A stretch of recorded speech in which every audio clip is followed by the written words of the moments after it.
So, ladies and gentlemen, today on Sports File, we're taking a what-if look at probably one of the most controversial trades in NHL history. When Eric Lindros, a great junior star out of the OHL, the Oshawa Generals, he was a great prospect, one of the top power forwards of his era.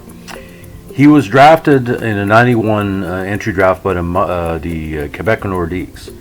Now, he made reports for years that he would not consider playing from Quebec because it was a losing franchise at the time. Even though superstars Matt Sundin and Owen Nolan were drafted in the previous 2 years with Quebec having the number one draft pick as the worst team in the league, Joe Sakic was on the team. He felt his future wasn't strong with Quebec from a monetary or an endorsement standpoint. He had a feud with team head Marcel Aubout, which was well documented. But today we're not going to just look at the trade, we're going to look at the impact of the NHL if Lindros would have stayed with the Nordiques. Now, the Nordiques only won 26 games combined in the 1990 and 91 season.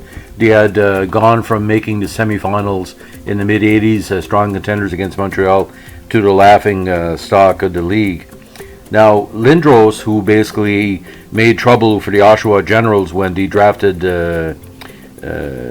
was drafted by another team and was traded to Oshawa because he said, I'm not going to play for Sault Ste. Marie, I'm going to stay with Oshawa or be closer to home. We knew something was going to happen as soon as he got drafted. Lindros didn't say it, but he basically implied that if Quebec was going to draft him, he was going to put on the jersey, the traditional thing at the draft day, and he was going to, ask for a trade or ask for a holdout. Now, some people complained he was anti-French, but he basically said, I wanted to play in an English-speaking area, and that's his right. But a lot of people took out it as, white racism, and he got heavy flack in the media, like in the mainstream and Quebec media, that he basically turned his back on the association. Now, there was all kind of rumors of different trades. He had the Nordiques, who allowed Sakic to play with Team Canada's junior team that year. They had trade discussions with Toronto, Calgary, New Jersey, Philadelphia, and Detroit. And there was rumor going around that Steve Yzerman was going to be offered by Detroit to Quebec. And Yzerman also said in unpublished reports that he would also hold out from the Nordiques should Detroit trade him. So a lot of people didn't want to play in Quebec. I don't think it was a language thing. Why would you want to play for a team and only got 13 wins in an 82 game season? It doesn't work. But here's a little bit more background. We know eventually that it was a multiplayer deal for Lindros to the Flyers, even though there was a deal also completed on that day with the Rangers. We'll talk about that later. But as it goes along, there was no indication that Aubout and Lindros were ever going to solve this. Something needed to be done, either a trade or a re-entry for the draft. I don't think Lindros was going to stay an extra year to wait for the draft like my good friend Gordie Dwyer did after he was drafted by St. Louis and Montreal eventually took him. It's very rare that happens.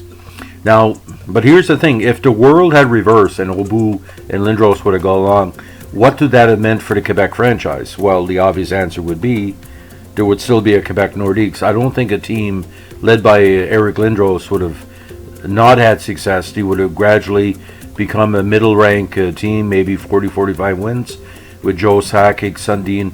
And see, there's all different stuffs happen, like, because if Lindros would have stayed, maybe Sundin would have never been traded to Toronto.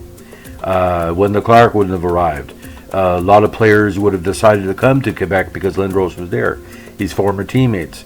Would John LeClair and Michael Renberg, Legion of Doom line, ever had been a success in the Flyers? Would the Flyers have tried to trade for LeClair to play on Lindros' line? Of course not. There'd be all kind of ripples. But it comes down to the main one is that Lindros would have reinvigorated that franchise, just like Mario Lemieux did in Quebec, arguably just like Gretzky did in Edmonton.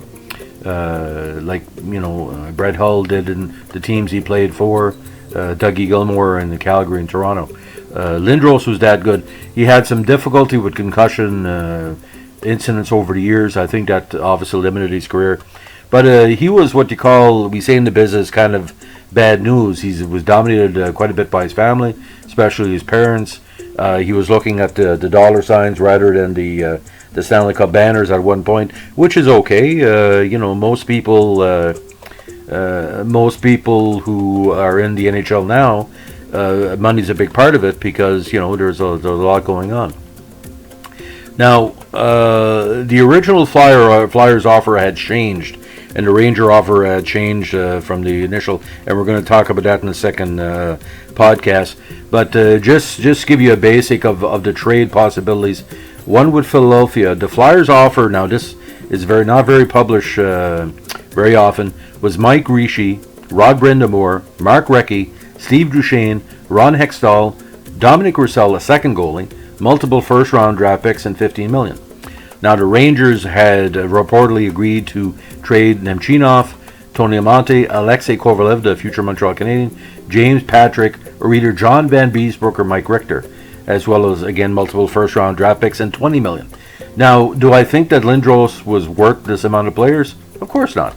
I mean, he was a great player, but he wasn't worth, giving up 7 or 8 of your team. You still have to stock your team with the player. But the problem is he became so overvalued so quickly. He saw his value. And, the talks with Detroit as well, there was multiple teams. I mean, it was getting ridiculous. I mean, we had the Herschel Walker deal with Minnesota a few years before. We had the Ricky Williams deal later on. It was total ridiculous. Try being a journalist and cover this to tell your readers that a player is worth 14 players of another team. Because if you look at the Flyer deal, that's 1, 2, 3, 4, 5, 6, maybe 10 players, a half a team at $15 million. I mean, I heard of a salary dump, but maybe that's the only way they can put together. But you could put the teams that the Rangers were going to trade to him, and the players from the Flyers that were traded, you can make a friggin' Stanley Cup contender. So, I mean, it was totally friggin' bizarre.